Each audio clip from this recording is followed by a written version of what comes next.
Hello, everybody. Rob here with Velocity Portfolio. It is Tuesday night.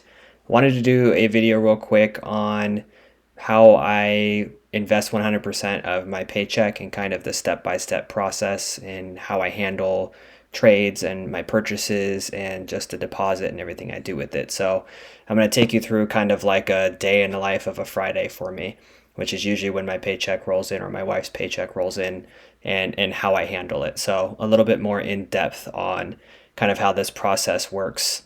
But first, of course, going through what we do or what the goal of this account is. So as I'm going to go into a little deeper, all income that I earn or my wife earns, so all income that we receive goes directly into our brokerage account right away. 50% of it is invested into high yield funds, 25 into dividend growth stocks or funds, and 25% into growth. And then roughly about 50% of the net account value is used to sell puts for additional income for a premium. And then all of the income that's generated goes towards my monthly expenses. Right now, the income does not cover my monthly expenses, so the remainder that is needed to cover is pulled from margin, is borrowed on margin. So between the income and the margin pulled pays my bills every month, not my paycheck. And eventually, the income from this portfolio will be more than my expenses. And at that point, I will no longer have to work, or my wife will no longer have to work, or both of us. And that is the ultimate goal. So let me just jump right in here. So I've got the tab here, Fridays. We're going from a kind of a pretty layout to a not so pretty layout, but I wanted to make it just really easy to read here. So my typical Friday, like a day in the life, right? I get up and alarm goes off, or maybe not because my daughter wakes me up. I always check the market. I've got apps on my phone, all kinds of apps on the phone that tell me different things, different notifications. I check all notifications. I get a couple of newsletters in the morning. I read those immediately, kind of to see what's going on. Takes like 5 to 10 minutes to go through all this stuff first thing in the morning. Kind of lets me wake up a little bit. I don't have to jump right out of bed. And then eventually I get out of bed, right? Make some coffee, whatnot, sit down at my computer, and I review the market again, kind of see if it's open, where it's at, if it's not open, how are things looking pre-market. I check out some of my positions, my options positions, and try to make some assessments early on. Just a quick note too, I don't really check my account much throughout the week. I maybe check it once or twice a day throughout the week. I really don't follow the market that closely. I set good till cancel orders on all of my options positions, so they should close automatically. If they don't and it gets to Friday, then that's when I've got to make decisions. But I just wanted to side note there for a second. So once I sit down at the computer, drinking my coffee, whatnot, first thing I do is look at my paycheck, or if it was my wife's paycheck, she usually transfers it to me. She will Zelle it to me. So let's just say I got paid and it was $2,000 this week, right? This is Friday morning. What I'll do is I'll immediately transfer that to the brokerage. So I have not set it up to where I have my money go into my brokerage account yet. I might do that down the road, but right now it's really not a big deal just to transfer it over. It hits instantly, not really a big deal. So money gets direct deposited into my checking account. I transfer it from my checking account to my brokerage account, which is Schwab, into the Velocity portfolio. Then I will open up like a calculator, or you could do it on here, I guess, if you took 2,000. Actually, you don't even have to do that. So if you had $2,000, I need to subtract everything that I purchase. So before I go and purchase anything, so I've transferred it in. Now I've got $2,000. If you have margin, if you're using margin, when you transfer it over, it's going to deduct that $2,000 from your margin balance. That's why I like to use a calculator, because if you go based on what your margin balance was, if you don't take screenshots of it, it's just a little more complicated. So I like to just keep a calculator out. So I'll get that calculator out, put $2,000 in it, and then I'll start doing some long-term purchase. I'll look at some long-term purchase factors. So some things I look at: market volatility. I look at current allocations. And when I say current allocations, I use Snowball Analytics. I just like the layout of this a little bit better. I look and see kind of where I'm at and what my goals are. So these are my categories. I have high yield. My goal is about 50%. And I'm sitting at 52.94. For dividend growth, I want 25% of it to be. I'm sitting about almost 30. And then growth, I want it to be about 25. I'm sitting about 13. So lately I've been putting more into growth, and this would suggest that I should put more into growth. So that's the first thing I'm going to do is look at growth stocks and funds. But first I look at one more thing. I look at the diversification of my portfolio as well, because this is going to be a bad example, but my highest growth position right now is 3.59%. So really, I don't have to worry about putting too much into one position. The goal of this is to eventually have no position be more than 5%. I'm still building this, so some of them are a little bit higher right now. There's been assignments from options and things like that, but that's the goal eventually. But if I was, say, maybe going back here, if I was low on the high yield funds and my percentage here was lower than my goal, then I might come into this and look at high growth funds or high income funds. So like you can see XDTE is my top holding, almost 20% of my portfolio. And I might look at that and say, well, I'm definitely not going to put anything to XDTE because it's already pretty high. Now, that's just kind of a black and white way to look at it. I try not to do that all the time. Some other factors that I look at is position profit and loss. So I'll go into my Schwab account, or I use Thinkorswim, and I'll look at, okay, what positions am I down on? Going back to my growth example here.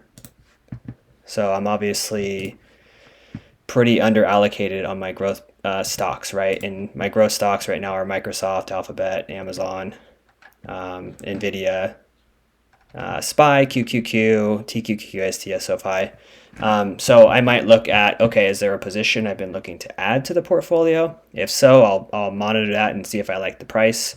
I'll look at like PE ratio and all that different stuff. I don't get too into the weeds on it, but some stuff that I look at. And then, I look at what am I down the most on. So I might open up my app, and after looking at the market early in the morning, I might notice that Microsoft I'm down 5% on overall, and the rest I'm even or above, and might say, okay, well, Microsoft is what I'm in the biggest, or have the biggest loss percentage of in my portfolio of the growth stocks or funds. Should I buy more? Is it a reason why it's down so much? Well, I shouldn't have to worry about that too much, because the positions I hold, I believe to be true companies to be around for a very long time. So it really shouldn't be a question of whether I think it's going to go under or keep going down, super long term. I'm not really worried about if it's going to continue to go down in the next week or two, or even the next year. Do I think the company is solid? Do I think it's going to continue to grow over the years? Then it's a no-brainer. And if I feel that way, then it's in my portfolio. I would cut it if I didn't feel that way. So kind of a long-winded way to say, if I'm whatever my biggest loser is in the growth sector of my portfolio is kind of what I'll look at first. But of course, there's other factors in there, like I mentioned, like what is the current allocation of it in my portfolio. If Microsoft's like 15% because I've just been buying and buying and buying, I might hold off and say, okay, well, let's look at some other one here and see if there's one that is a good value as well. And with that, jumping down to, quote, good values, because everybody's good value is different. A lot of people are looking at Meta right now. It's been beaten up because of earnings. Half the people you talk to will say, "Oh, it's a great value. It's a great buy." They like Zuckerberg. They think the future is great. And other people will say, "Oh, they just continue to burn money on dumb things or things that they don't think is going to go anywhere." So it has to be a good value to you, right? So those are the things that I look at for long-term purchases. So I review all that, and then I make decisions on this $2,000 on what to buy. So if I had $2,000 and I put, I buy a few shares of Microsoft and it was $600, I subtract that, I've got $1,400 left, and then I buy a few other things or whatever and go from there. Or I might just put it all into Microsoft. And if it's not quite even, if I have like $100 and something left, I will look at like a smaller position, say like SoFi, which is sitting around $30 a share, and maybe buy one share of that just to use up the whole $2,000. If not, then I might go a little bit under or a little bit over.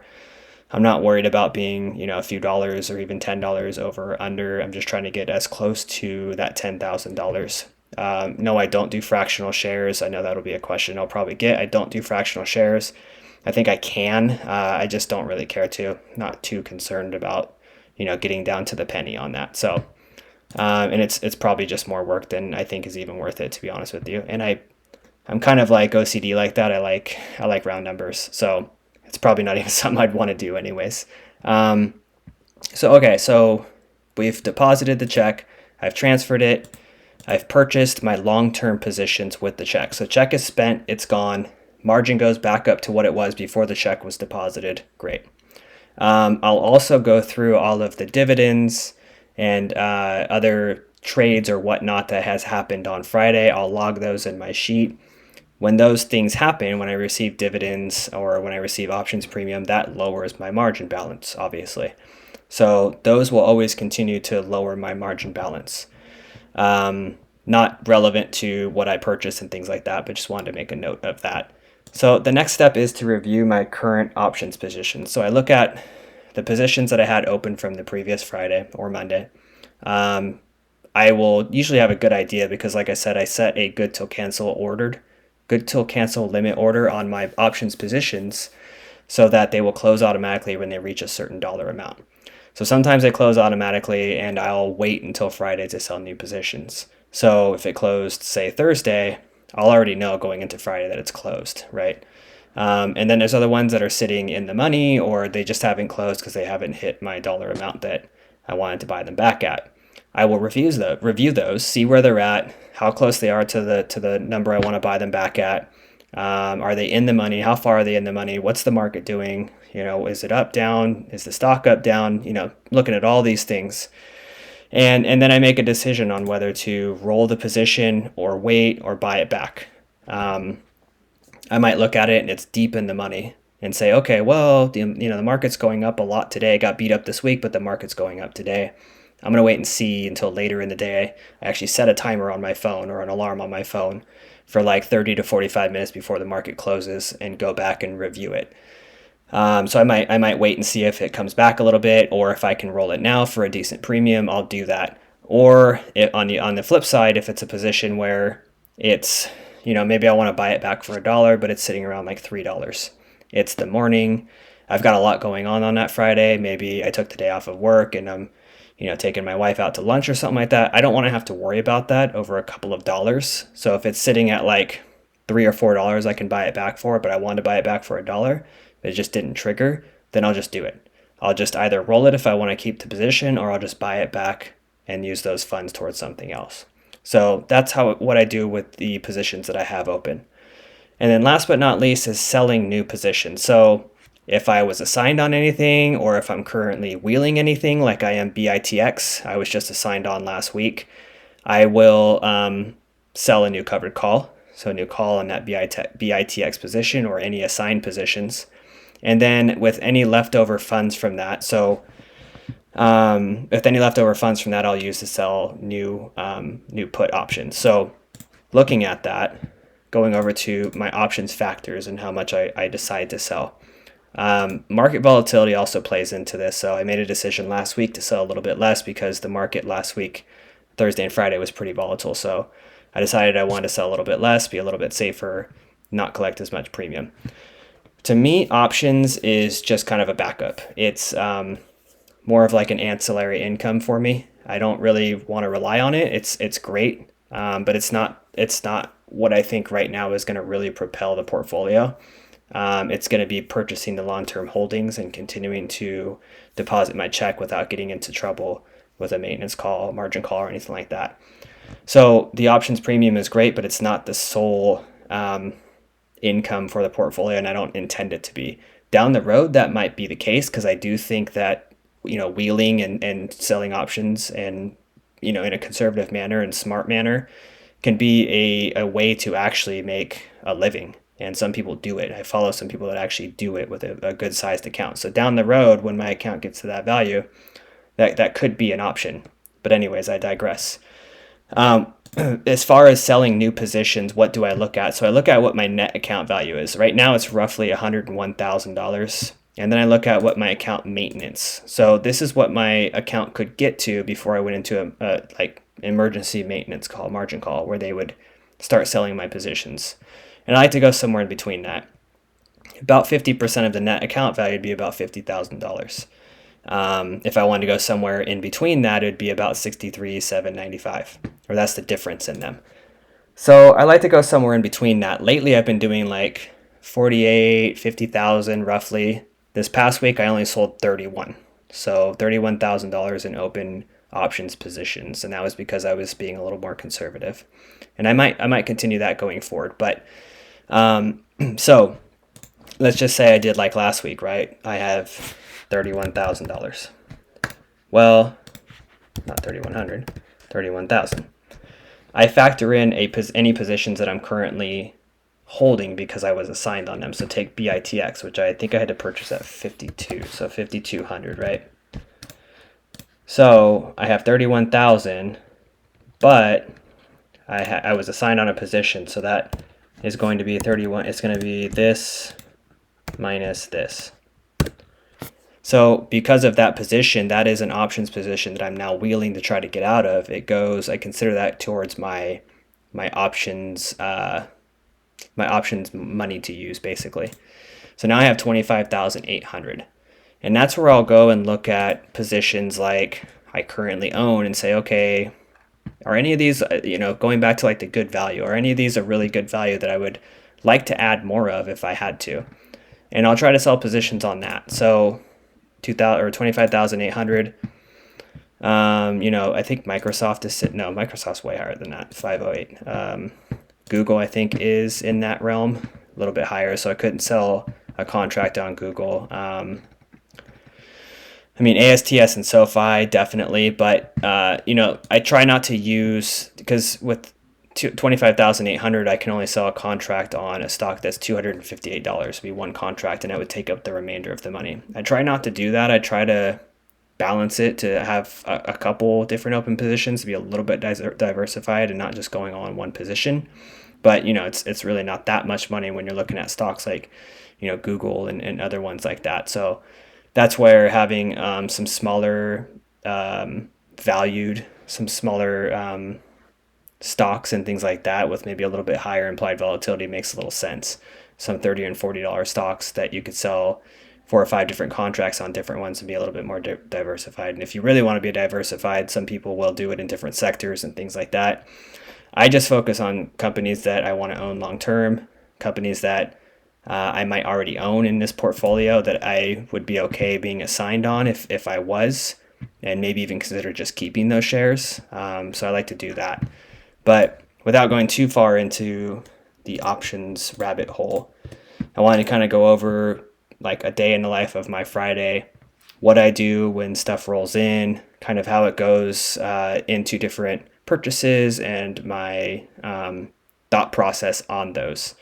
Of course, if you guys have anything else you'd like to see me follow up on in regards to this, let me know. Let me know if there's something you think I missed, and I'd be happy to go over it. And of course, if you guys have any recommendations for a video you want to see, feel free to drop it in the comments, and I'll get around to it. Thank you guys for watching, and catch you on the next one.